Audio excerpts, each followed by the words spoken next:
Buenas tardes. Mi grupo está conformado por María Camila Oviedo Sánchez, Juan Pablo Sayas Jaimes, Juan Camilo Serrano Gómez y mi persona, Tayana Fernanda Duarte Tolosa. Y le vamos a hablar sobre la función termorreguladora de la piel.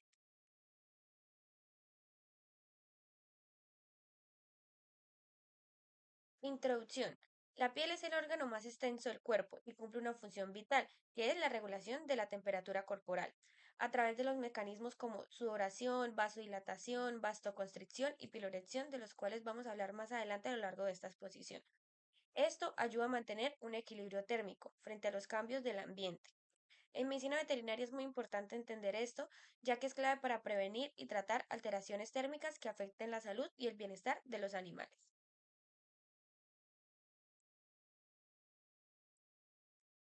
¿Qué es la termorregulación?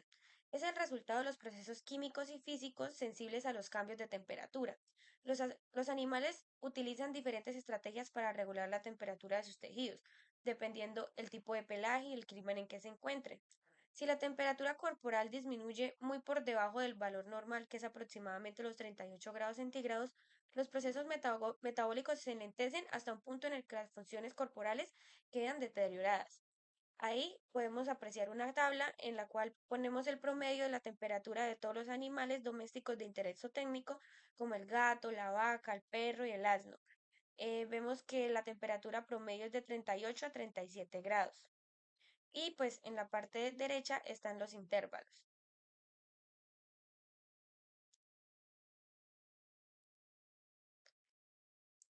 Los homeotermos y poiquilotermos. Los poiquilotermos son los peces, reptiles y anfibios. Estos son los llamados o comúnmente conocidos como animales de sangre fría, porque su temperatura corporal varía con la del ambiente. Es decir, ellos no tienen los mecanismos de termorregulación como la vasoconstricción, la piloerección, sino simplemente se acoplan a la temperatura que están. Es decir, si hace mucha calor, su cuerpo se calienta y tienden a buscar sombra. Si hace mucho frío, su cuerpo se enfría y tienden a buscar la luz del sol o zonas más calurosas. Y los homeotermos son los mamíferos y las aves, que estos mantienen una temperatura corporal constante a pesar de los cambios considerables en la temperatura ambiental. Estos sí poseen los diferentes mecanismos para poder termorregular. La termorregulación podemos encontrar lo que es la vasodilatación y la vasoconstricción. Para hablar de la vasodilatación se da en temperatura elevada, o sea, en temperatura caliente. Básicamente, aquí pasa que los capilares se abren o se dilatan, permitiendo la liberación de energía o calor. En la vasoconstricción, básicamente hablamos de frío. Aquí el calibre de los capilares se cierra o se evita la liberación de energía o calor. Pasamos ahora a la imagen. La imagen que estamos observando aquí, en esta imagen se explica el drenaje venoso, tanto como la irrigación arterial. También se ven las venas profundas como superficiales de la sangre. Básicamente, en esta imagen vemos que se refunden los lechos capilares más profundos y el ambiente se pierde a través de la piel. Básicamente, después de que el ambiente se refunde en la piel, la sangre regresa desde los lechos vasculares a través de las venas superficiales. Ahora les voy a hablar un poco sobre la imagen. En esta imagen podemos encontrar la arteria, que básicamente la arteria lleva sangre caliente desde el cuerpo hacia la extremidad.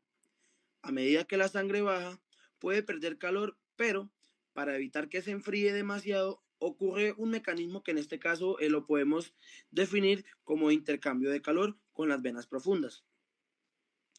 Ahora les voy a hablar un poco sobre las venas profundas. Básicamente, las venas profundas se encuentran muy cerca de las arterias.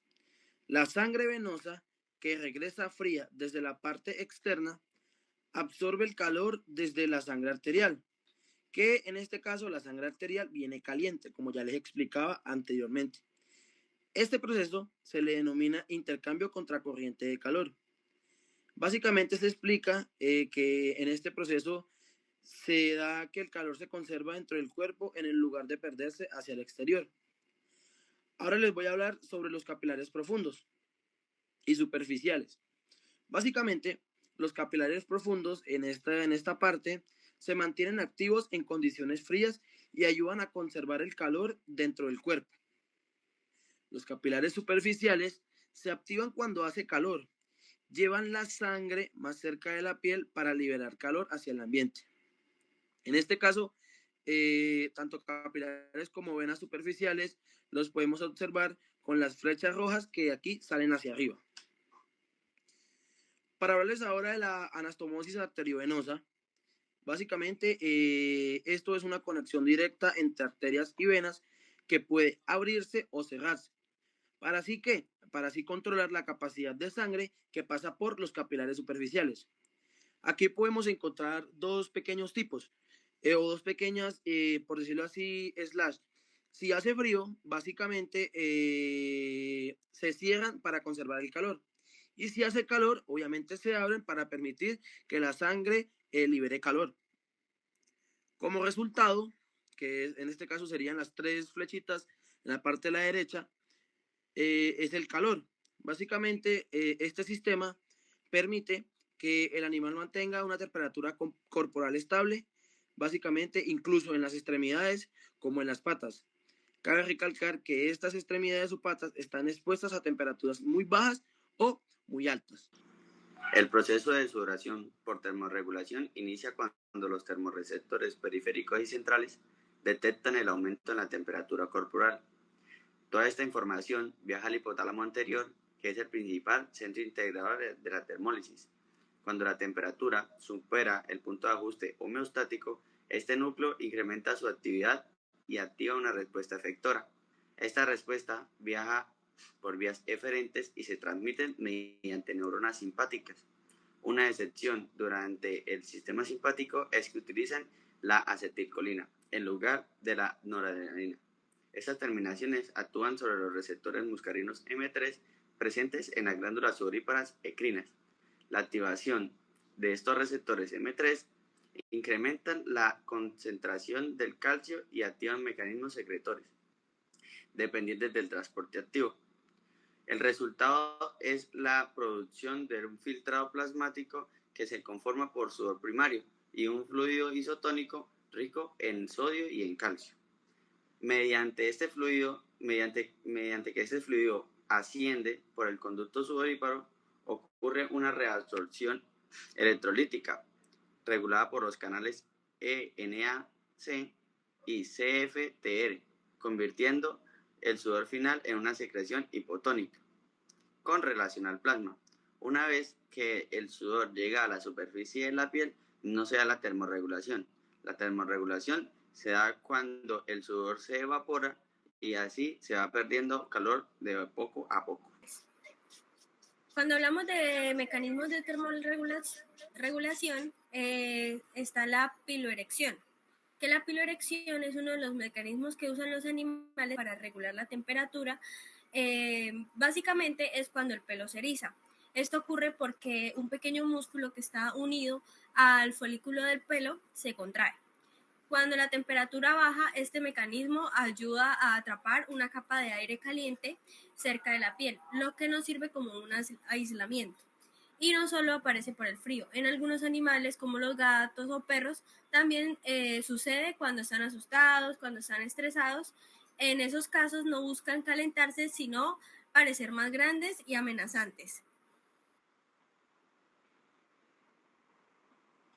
Bueno, cuando hablamos de la recepción de calor o frío en sistema nervioso, para que el cuerpo pueda mantener su temperatura, este necesita detectar si el ambiente está frío o caliente. Para esto tenemos receptores de temperatura en la piel y en otras partes del cuerpo. Estos sensores mandan información al cerebro, especialmente al hipotálamo, donde es como el termostato del cuerpo. Si el cuerpo detecta frío, se activa la respuesta como la vasoconstricción, el temblor o incluso la piloerección para conservar así pues, el calor del cuerpo. En cambio, si hace calor, se activan mecanismos opuestos, que es la sudoración, la vasodilatación y en animales incluso el jadeo, como lo es en el caso del canino, todos para así poder el cuerpo liberar el exceso de calor. Muchas gracias.